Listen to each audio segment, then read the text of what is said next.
Dormi com o chefe da minha filha e destruí 2 famílias, minha confissão. Eu, Vera, 45 anos, mãe solo e gerente de RH, sempre sonhei com uma vida melhor para minha filha Júlia, 23. Quando ela conseguiu um estágio na maior empresa de tecnologia do Rio, achei que nossos problemas tinham acabado. Mas tudo mudou na festa de fim de ano da empresa. Lá conheci Ricardo, 50, CEO carismático e chefe da minha filha. Uma noite de fraqueza se transformou em um caso tórrido. Agora grávida e dividida entre o amor pela minha filha e a paixão proibida, preciso enfrentar as consequências dos meus atos, que ameaçam destruir não só a carreira promissora de Júlia, mas também o casamento de 25 anos de Ricardo. Esta é minha confissão, meu pecado e talvez minha redenção. Meu nome é Vera, e esta é a história do maior erro da minha vida. Ou será que foi? Já não sei mais. Tô aqui, olhando pela janela do meu AP em Copacabana, vendo a praia lotada lá embaixo. Todo mundo vivendo suas vidinhas normais, sem saber o furacão que tá passando dentro de mim. Se eles soubessem... Olha só, não sou nenhuma santinha, tá? Já fiz muita merda nessa vida. Mas dormir com o chefe da minha filha, isso foi demais até pra mim. E o pior é que não consigo me arrepender. Não totalmente. Tudo começou há 6 meses na festa de fim de ano da Mindtech, a empresa onde minha filha Júlia conseguiu um estágio. Vocês não têm noção do orgulho que eu senti quando ela me contou. A Mindtech é a maior empresa de tecnologia do Rio. Todo mundo quer trabalhar lá. Júlia sempre foi estudiosa, CDF mesmo. Enquanto eu ralava em 3 empregos para sustentar a gente, ela estava lá com a cara enfiada nos livros. Mãe, um dia a gente vai ter uma vida melhor, ela dizia. E conseguiu a danada. Naquela noite, eu estava toda produzida. Vestido preto justinho, salto alto, cabelo escovado. 45 anos nas costas, mas ainda consigo causar, viu? Entrei naquele salão de festas em Botafogo, me sentindo a própria Paula Oliveira. A Júlia, tadinha, ficou até sem graça. Mãe, pelo amor de Deus, não vai me fazer passar vergonha, né? Ela sussurrou. Mal sabia ela que a vergonha ia ser muito maior do que ela podia imaginar. Foi quando eu vi ele pela primeira vez. Ricardo Alves, CEO da Mindtech. 50 sarado, cabelo grisalho, sorriso de $1 milhão. O cara entrou no salão e parecia que tinha acendido um holofote nele. Todo mundo parou para olhar. Inclusive eu. Nossos olhares se cruzaram e, meu Deus, senti um negócio que não sentia há anos. Um frio na barriga, uma quentura. Vocês sabem, né? Ele veio na minha direção, maravilhoso no terno azul marinho dele. Você deve ser a mãe da Júlia, ele disse pegando minha mão. Ricardo Alves. Eu quase derreti ali mesmo. Vera, consegui dizer. A gente ficou conversando, bebendo champanhe. Ele queria saber tudo sobre mim, sobre como eu tinha criado a Júlia sozinha. Eu contei das dificuldades, dos perrengues. Ele ouvia tudo com atenção, como se eu fosse a pessoa mais interessante do mundo. Em algum momento, a Júlia apareceu. Mãe, tô indo embora com o pessoal do estágio. Você vai ficar? Olhei pro Ricardo, depois pra ela. Vou sim, filha, pode ir. Ela franziu a testa, desconfiada, mas acabou indo. Depois que ela saiu, o Ricardo chegou mais perto. Que tal a gente continuar essa conversa no lugar mais reservado? Eu sabia que devia dizer não, sabia que era errado. Mas, gente, vocês já sentiram aquela atração incontrolável? Aquela coisa que parece que vai te consumir se você não ceder? Vamos, eu disse. A gente acabou no flat dele, ali perto. O que aconteceu depois? Bem, vocês podem imaginar. Foi uma noite de paixão, de descontrole total. Eu me senti viva de novo, desejada. Foi como se todos aqueles anos de luta, de sacrifício tivessem sumido. Só que amanhã chegou, e com ela, a culpa. A realização do que eu tinha feito. Eu tinha dormido com o chefe da minha filha, o homem que podia fazer ou destruir a carreira dela. Saí de lá às pressas, jurando para mim mesma que aquilo nunca mais ia se repetir. Que ia ser só uma noite de loucura. Mas a vida tem um jeito engraçado de zoar com a gente, viu? 2 semanas depois, descobri que estava grávida. E agora? Como é que eu ia contar para a Júlia que eu estava esperando um filho do chefe dela? Como é que eu ia explicar pro Ricardo que ele ia ser pai de novo aos 50 anos? Meus queridos, a merda tinha batido no ventilador e respingou em todo mundo. Quer saber o que aconteceu depois? Como essa bomba explodiu na minha cara e na de todo mundo? Então continua acompanhando minha história, porque o pior, ou melhor, dependendo do ponto de vista, ainda estava por vir. E aí, o que vocês fariam no meu lugar? Me julguem nos comentários, vai. Tô curiosa para saber. Vocês já sentiram aquele peso no peito? Aquela sensação de que tá tudo prestes a desabar? Pois é, era assim que eu tava me sentindo. Grávida aos 45 de um homem casado, que por acaso era o chefe da minha filha. Parece até enredo de novela das 9, né? Só que era minha vida real, sem cortes, sem edição. Nas semanas seguintes àquela noite fatídica, eu tentei agir normalmente. Quer dizer, o máximo de normal que dá pra ser quando você tá escondendo uma bomba relógio dentro de você. Júlia chegava em casa toda animada com o estágio. Mãe, você não sabe. O Ricardo, quer dizer, o Sr. Alves, me elogiou hoje na reunião. E eu lá, sorrindo amarelo, pensando, filha, se você soubesse, eu sabia que precisava contar pro Ricardo. Mas como? A gente mal se falou depois daquela noite. Umas mensagens aqui e ali e nada demais. Ele devia estar se sentindo tão culpado quanto eu. Ou não. Vai saber o que passa na cabeça desses executivos? Foi numa quarta-feira que eu tomei coragem. Mandei uma mensagem, Ricardo, preciso te ver. É urgente. Ele respondeu quase na hora. Tudo bem, Vera? Algum problema com a Júlia? Se ele soubesse, a gente combinou de se encontrar num café em Ipanema. Neutro, discreto, longe dos olhos curiosos da Mindtech. Quando cheguei, ele já estava lá, todo arrumado no terno dele, cabelo grisalho penteado para trás, lindo de doer. Sério, gente, não me julguem. Queria ver vocês resistindo. Vera, que bom te ver, ele disse, se levantando para me cumprimentar. Deu até um beijinho no rosto. Como se a gente fosse velhos conhecidos e não duas pessoas que tinham feito uma loucura juntas. Sentei e pedi um suco de laranja. Ele arqueou uma sobrancelha. Sem café? Você adorou o expresso da última vez. Pois é, respondi, respirando fundo. Sobre isso. E aí eu falei. Desembestei a falar. Contei da gravidez, das minhas angústias, dos meus medos. O Ricardo foi ficando pálido, depois vermelho, depois pálido de novo. Vera, você tem certeza? Quer dizer, nós? Foi só uma vez. Uma vez é o suficiente, querido, respondi com um sorriso amargo. Ele passou a mão pelo cabelo, despenteando todo aquele penteado perfeito. Meu Deus, e agora? Minha esposa, meus filhos, a empresa e a Júlia, completei. Não esquece da Júlia. Ele me olhou como se tivesse levado um tapa. Merda, ele murmurou. Merda mesmo. A gente ficou ali em silêncio por uns bons minutos. Eu mexendo o canudo no meu suco, ele encarando o café que tinha esfriado. Eu vou assumir, ele disse, finalmente. Vou contar para minha esposa, vou me separar. Vamos criar essa criança juntos. Eu quase engasguei. O que, Ricardo? Você tá louco? E a sua família? E a Júlia? Vera, eu não consigo parar de pensar em você desde aquela noite. Isso tudo talvez seja um sinal. Gente, eu juro, nessa hora eu não sabia se ria ou se chorava. Um sinal? Que tipo de sinal era esse que destruía famílias? Mas uma parte de mim, uma parte pequena e egoísta, ficou feliz. Porque, sejamos sinceros, quem não quer ser escolhida? Saí daquele café mais confusa do que entrei. O Ricardo tinha dito que ia resolver tudo, que a gente devia esperar o momento certo para contar.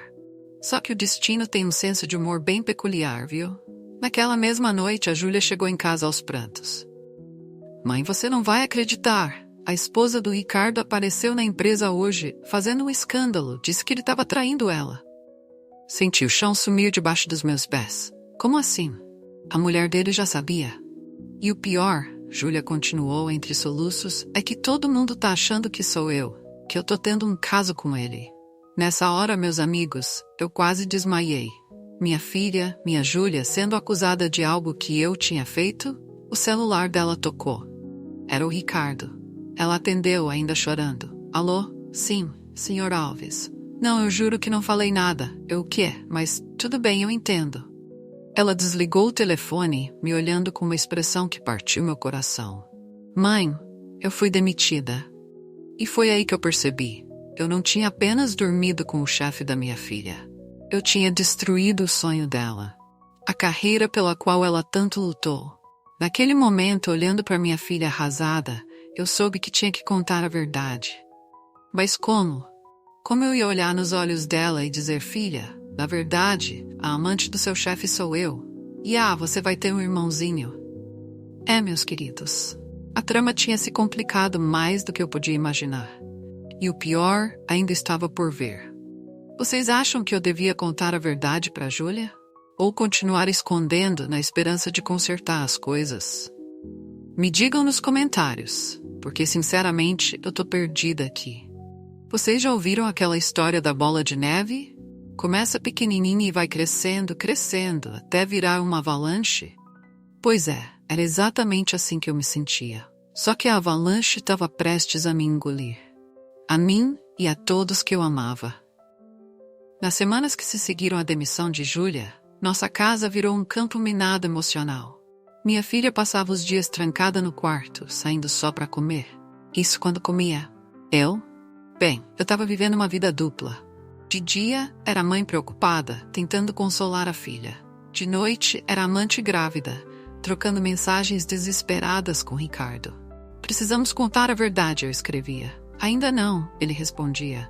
Estou resolvendo as coisas com minha esposa. Enquanto isso, minha barriga crescia. Discreta, mas crescia. Comecei a usar roupas largas, evitava sair de casa. Mas eu sabia que não podia esconder para sempre. Foi numa tarde de domingo que tudo explodiu. A gente estava vendo TV, eu e Júlia. Pela primeira vez em semanas, ela tinha saído do quarto para ficar comigo. Passava uma daquelas novelas das 6, sabe? Toda água com açúcar. Mãe, Júlia disse de repente, você acha que eu fiz algo errado? Na empresa, quero dizer. Senti meu coração apertar. Claro que não, filha. Você é uma profissional incrível. Ela suspirou. Então por que a esposa do Ricardo achou que era eu? Porque todo mundo acreditou. Nessa hora, amigos, eu quase contei. Juro que quase abri a boca para falar toda a verdade. Mas antes que eu pudesse, a campainha tocou. Júlia se levantou para atender. Eu ouvi vozes exaltadas no corredor e meu sangue gelou. Conhecia aquela voz. Ricardo entrou na sala como um furacão, seguido por Júlia e... Meu Deus, a esposa dele. Vera, ele gritou. Acabou, não aguento mais mentir. Eu me levantei num pulo, como se o sofá tivesse pegado fogo. Ricardo, o que você está fazendo aqui? A esposa dele, uma loira esguia que parecia ter saído de uma revista de moda, me olhava com puro ódio. Então é você, ela sibilou. A vagabunda que destruiu meu casamento. Júlia olhava de um para outro, confusa. Mãe, o que está acontecendo? Ricardo passou a mão pelo rosto, parecendo 10 anos mais velho. Eu contei tudo para Cristina, ele disse, apontando para a esposa. Sobre nós, sobre o bebê. O silêncio que se seguiu foi ensurdecedor. Podia-se ouvir um alfinete cair. Júlia foi a primeira a quebrar o silêncio. Bebê? Que bebê? Ela me olhou e viu o momento exato em que a ficha caiu. Seus olhos se arregalaram, uma mistura de choque e traição. Mãe, não me diz que... Eu não conseguia falar.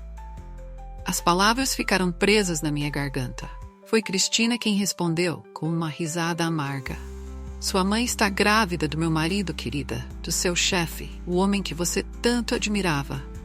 Júlia cambaleou como se tivesse levado um soco. Não pode ser verdade. Mas era. E agora não tinha mais como esconder. Júlia, me desculpa, eu consegui dizer, finalmente encontrando minha voz. Eu não queria que você descobrisse assim. Assim como? Ela gritou, lágrimas escorrendo pelo rosto. Quando você ia me contar? Quando o bebê nascesse? Ou quando ele começasse a chamar o Ricardo de pai na frente de todo mundo? Ricardo tentou se aproximar dela. Júlia, a culpa não é da sua mãe. Nós dois. Cala a boca. Júlia berrou. Você destruiu minha carreira. As pessoas acham que eu sou a vagabunda quando na verdade... Ela me olhou e o desprezo em seus olhos me cortou como uma faca. A vagabunda é a minha própria mãe. Cristina deu um passo à frente, os olhos faiscando. Sabe de uma coisa? Vocês merecem um ao outro. o executivo de meia-idade em crise e a mãe sem vergonha. Ela se virou para Júlia. Quanto a você, querida, sinto muito, de verdade, você não merecia isso. E com isso, ela saiu, batendo a porta com tanta força que os quadros na parede tremeram. Ficamos ali, os três, num silêncio pesado. Ricardo, parecendo um cão abandonado. Eu, sentindo como se o mundo tivesse desabado sobre minha cabeça. E Júlia, minha Júlia, parecendo uma criança perdida e traída. Eu odeio vocês, ela sussurrou antes de correr pro quarto e se trancar lá. Ricardo se virou para mim, os olhos cheios de lágrimas. E agora, Vera? O que a gente faz? Eu me deixei cair no sofá, exausta. Agora a gente enfrenta as consequências dos nossos atos, Ricardo. Não tem mais para onde fugir. Naquela noite, enquanto eu ouvia os soluços abafados de Júlia vindos do quarto ao lado, percebi que tinha chegado ao fundo do poço. Eu tinha destruído minha família, arruinado a carreira da minha filha e implodido um casamento. Tudo por causa de uma noite. Uma única noite de fraqueza. E agora? Será que havia salvação para mim? Para qualquer um de nós? Me digam, vocês acham que existe perdão para uma traição dessas? Ou eu tô condenada a viver com essa culpa pro resto da vida? Compartilhem suas opiniões, porque sinceramente eu tô sem chão aqui. Já ouviram falar que o tempo cura tudo? Pois é. Acho que quem inventou esse ditado nunca destruiu a própria família, né? Porque os meses que se seguiram àquela noite fatídica foram os mais longos e dolorosos da minha vida. Júlia saiu de casa no dia seguinte. Pegou umas malas, enfiou umas roupas de qualquer jeito e foi embora. Não posso nem olhar para sua cara.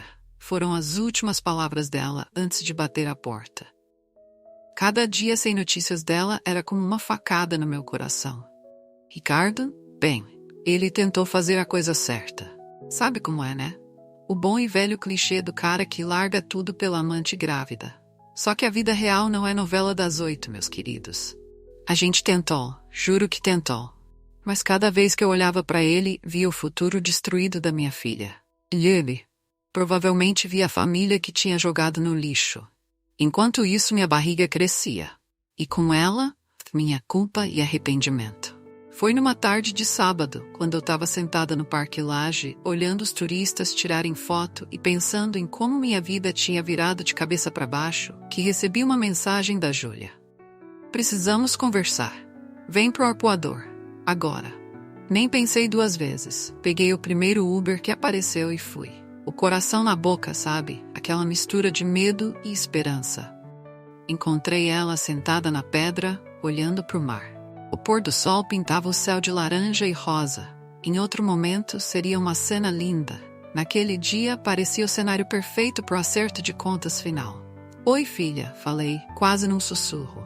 Ela não respondeu de imediato. Ficou ali, olhando pro horizonte. Quando finalmente se virou para mim, seus olhos estavam vermelhos. Sabe, mãe, ela começou, passei meses te odiando. Odiando o Ricardo. Odiando o mundo. Engoli em seco. Júlia, Ela levantou a mão, me interrompendo. Deixa eu terminar, por favor. Assenti, calada. Eu perdi tudo, mãe. Meu emprego, minha reputação, meus sonhos, tudo por causa de uma coisa que eu nem tinha feito. Ela riu, um riso sem humor. Irônico, né? Ser punida por algo que a própria mãe fez. As lágrimas começaram a rolar pelo meu rosto. Eu queria abraçá-la, dizer que ia consertar tudo, mas sabia que não podia. Algumas coisas, uma vez quebradas, nunca mais voltam ao que eram. Mas sabe o que é pior? Ela continuou. É que por mais que eu tente, não consigo te odiar para sempre. Você é minha mãe, a pessoa que sempre esteve lá por mim. E isso dói mais do que qualquer traição. Foi então que percebi, ela também estava chorando. Eu não tô aqui para te perdoar, mãe. Pelo menos não ainda. Tô aqui porque cansei de carregar esse rancor. Tá me destruindo por dentro. Nessa hora, amigos, eu desabei. Literalmente caí de joelhos na areia, soluçando. Me perdoa, filha. Por favor, me perdoa. Júlia se levantou, me olhando de cima. Por um momento achei que ela fosse embora. Mas então, ela fez algo que eu nunca vou esquecer. Ela estendeu a mão para mim. Vamos tentar de novo, mãe. Não por você, não por mim, mas por esse bebê que tá vindo aí. Ele não tem culpa das nossas cagadas. Peguei a mão dela, trêmula, e me levantei. Ficamos ali, frente a frente, duas mulheres quebradas tentando juntar os cacos. E o Ricardo? Ela perguntou finalmente. Suspirei. Acabou. Percebemos que o que a gente tinha não era amor. Era só uma fuga da realidade.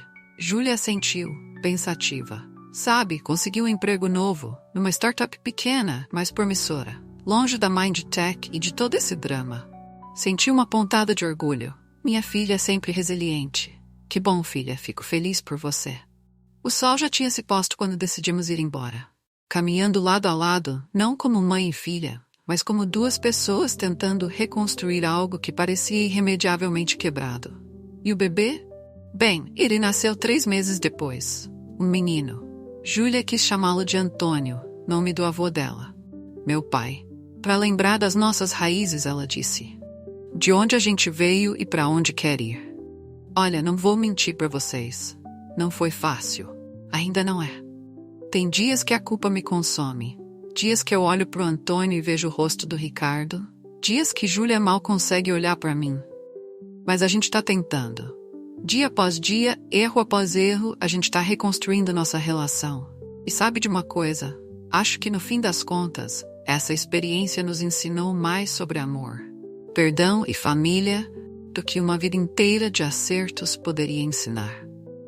Então, meus queridos, se tem uma lição que eu posso tirar de toda essa loucura, não importa o quão grande seja o erro, sempre há uma chance de redenção. Pode ser difícil, pode doer, pode levar uma vida inteira, mas existe. E vocês? Já passaram por algo parecido? Já tiveram que perdoar o imperdoável ou pedir perdão pelo indesculpável? Me contem nos comentários, porque no fim das contas, somos todos humanos, né? Cheios de defeitos, de erros, mas também de amor e de esperança. Aqui é Vera, encerrando minha confissão. Uma mulher imperfeita, uma mãe arrependida, mas acima de tudo, alguém que aprendeu do jeito mais difícil que nossas escolhas têm consequências. E que o verdadeiro amor, seja ele qual for, sempre encontra um caminho.